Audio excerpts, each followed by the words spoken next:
thousands coping with the destruction of the flood. Most will apply for disaster assistance, but that relief is still months away. I'm Diane Robinson reporting for the 10 o'clock news.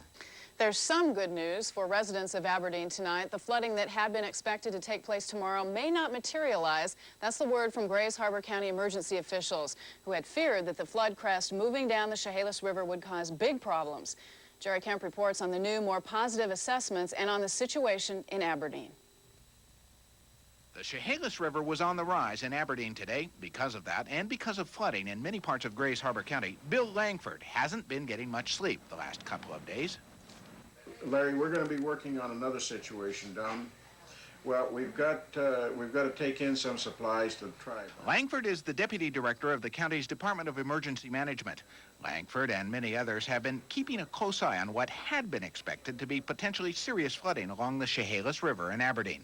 But late today, good news. The Army Corps of Engineers sent word that the flood crest in Aberdeen will happen around 2:30 tomorrow morning, more than 6 hours earlier than had been expected, and that water levels in Aberdeen will be much lower than had been feared.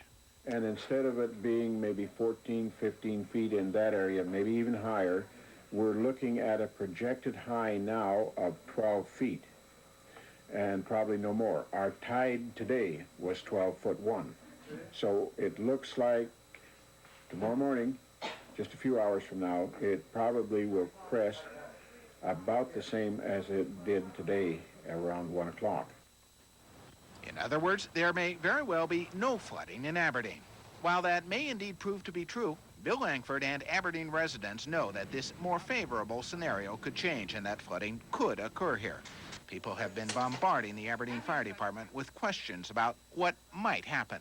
Well, if you're in the low-lying areas, you need to get your articles, up out of the area that's going to be wet. If it doesn't. The possibility of flooding was big news all day at the WISHKAH Mall.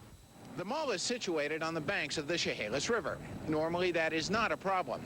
But in a situation such as we've had in the last few days, it becomes a very real problem. The Chehalis came out of its banks this morning and through the day moved closer and closer to the stores at the mall.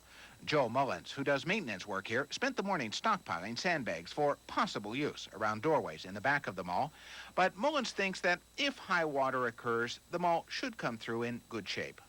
Our mall floor starts right here, and so our foundation it's all the way down there, so it's got to come up this high before it can come into the mall.